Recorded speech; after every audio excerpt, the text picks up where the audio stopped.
Oh, this is a little Versailles. This is a little countryside.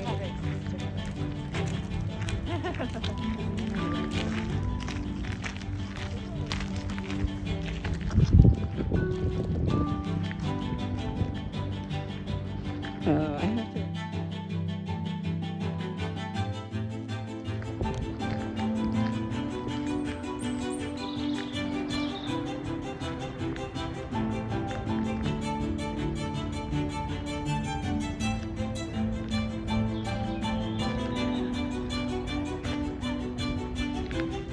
So we are on the back side of the chateau. You saw us walk up to it, and now look at your view. I wasn't expecting this. It's sort of a little bit like Versailles when you come around the back side and how you've got this long lawn, but unlike at Versailles, you can actually picnic here. Look at this. For the girls. Say hi, everybody. We're just exploring a little bit because there's so much to see here. 181 hectares. So almost too much, obviously, for one day. But we're here for the cherry blossoms, not the entire park. And we'll find them for you. Deciding like how to chop all the trees. So we've decided to go and look for the cherry blossoms and just like figure out where they're at first, because that's the priority. But I am totally in love with this garden. It is just incredible. I mean, this is like Versailles, but on a casual level and free, because you know, a good part of like the fancy part of Versailles is not open to the public. You have to pay to get into it, right? The upper part. And then the lower part is free. So you guys know the rule here. We're looking for Musée ici. I think we're right by here. Yep, see? Musée ici, Musée ici. Supposedly the cherry blossoms are like right around here. So that is where we're going.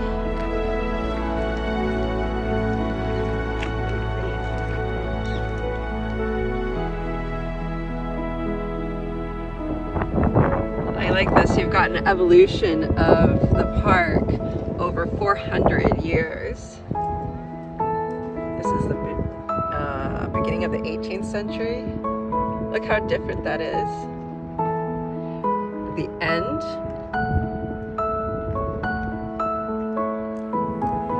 The current state. So cool. The recomposition. Look at that. Back then. Wow. Isn't that crazy? Okay, so we just came down from the chateau. We're in the gorgeous gardens down here.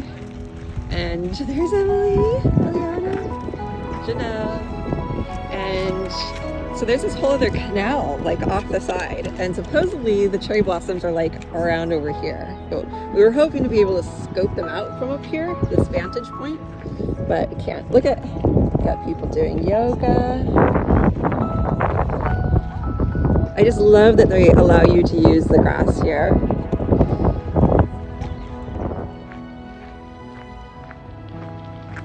You've got just endless amounts of alleyways and different places to go. The canal's right over here. And we just saw 2 dogs here off leash, so I think it might be dog friendly, or maybe unofficially, who knows. But look at all the places you can go. People are biking through here. This is just spectacular.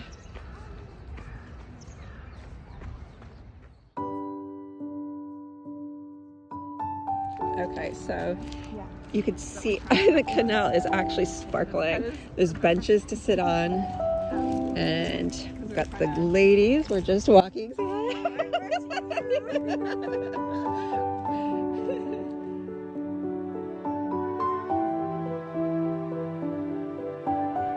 Okay, so while we are, I wouldn't say disappointed. I'm not going to say disappointed. I'm going to say we are surprised that while all the blossoms, even, I'm not kidding, you like in the neighborhood driving up to here. They're in full bloom. This entire orchard is like, nope, not ready, not doing it yet. And you know what though? They're so far from doing it actually that I'm glad, because what's gonna happen is it's gonna rain all next week and it's actually gonna be really cold and keep these blossoms from flowering. And now we've figured it out. And then for sure in like about 2 weeks time, these guys are gonna be ready. So, cause it said like, it's gonna be like in the low 30s next week.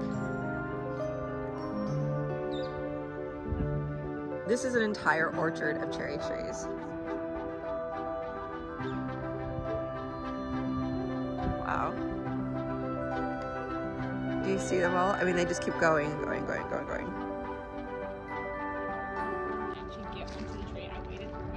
Okay, so while we're surprised / disappointed, we're also super happy to figure out this spot. Look, you can picnic underneath these trees. This is going to be fantastic in just a couple weeks. So we're feeling like this is our discovery run. We know where it's at and we game planned it. We're going to see the rest of the park right now. And I think the ladies are game for coming back in 2 weeks to do this. And maybe it will have a warmer day, because as you can see, we're all wearing coats, but we're trying to be pretend that it's warm enough that we're not actually cold. My hands are cold. And so if you can imagine, nothing but cherry blossoms here, picnicking underneath just clouds of pretty pink. And look, there's more dogs. I'm so happy that this park is dog friendly. I'm so happy about that. It's coming. Okay, so Emily is giving us a little secret. Can I share it, Emily? Yeah, sure, you can share Okay, it. tell them. You're the expert. All right, everybody should buy up the 2019 vintages right now, because it's shining. It's So shining. I that's love that my she's saying insider it. tip. That's my insider tip. It's going to be really, really, really age worthy. So it's inexpensive right now. It's inexpensive right now, so now is the time to buy it and age it. And it's not necessarily by region. It can be any region in France that you prefer, right? Yes, definitely Bourgogne for sure. Yeah, right. That's what you should be buying right now. Insider tip. There you go. All right, you've had it. You've heard it. There you go. 2019 Burgundies. Buy them all.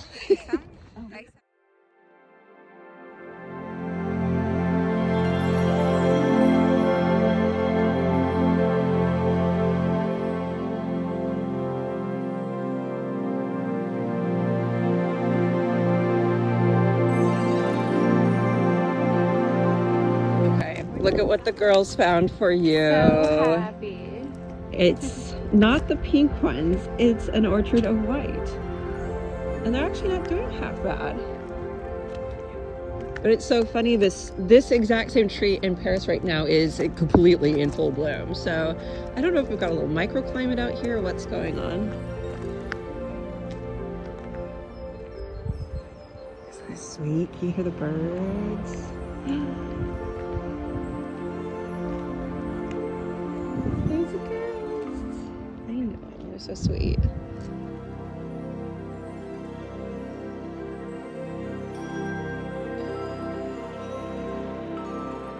Okay, super interesting. So right there, you can kind of see the pink tops. Maybe I'll zoom in for you.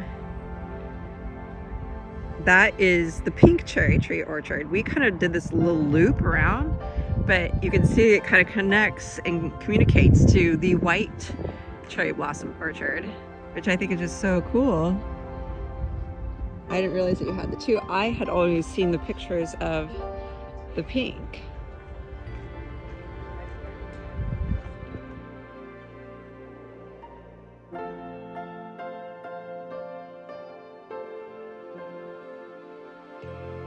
There's so many puppies. We came back up to the chateau for parking, so we get our picnic supplies. It's about lunchtime and we're getting hungry. So beautiful. This is where I'll do the Instagram live for you guys. So picture perfect. Yeah, I would love to use the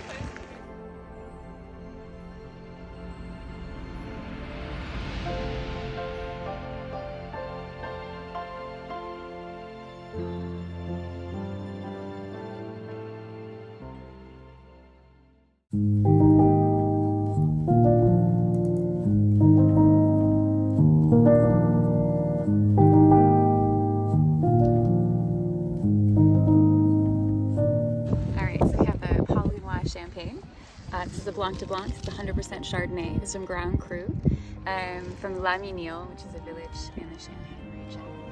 This is one of my favorite producers. I'll make sure to tag him. He's also the creator of the Single Barrel Project. You may or may not have heard that. The Single Barrel Project, okay. Yeah, so I'll put some links there. So fun secret, you probably know who Thomas Keller is. Yes. He created the French Laundry restaurant. So their Blanc de Blanc that they have under the monochrome label is actually, in fact, polychromized. Really? Secrets. Secrets being So told. let's crack this open, you guys. I think we need to do that. All right, so how do we open a bottle of champagne the proper way? Sabrage. Sabrage. Do we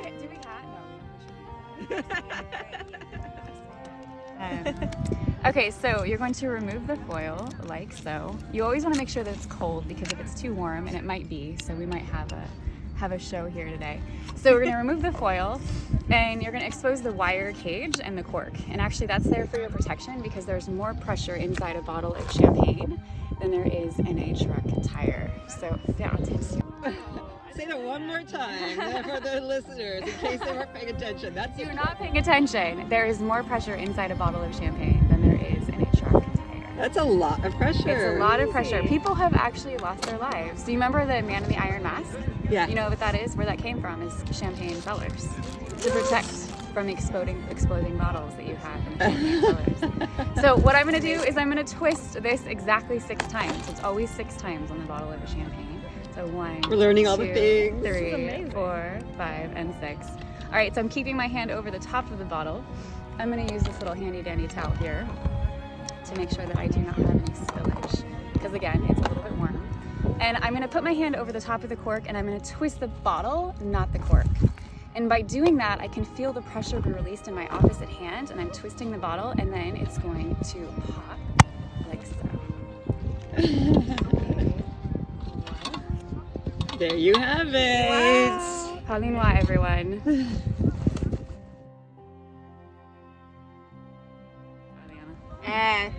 But I will give you, how about I give you the first glass? Oh, merci beaucoup. Cheers. So we're gonna have lots of green apple. You're gonna have like nice creaminess too, because this has been aging on the leaves for a long time. So when something aged on the leaves, that's kind of what gives the wine that creaminess, that kind of quality that you have. And from the Chardonnay, we're gonna have that kind of bruised green apple too. So it's gonna pair very nicely with this little creation. And tell me about this creation, Eliana. Okay, so as you know, I'm Italian, so I can mess with pasta.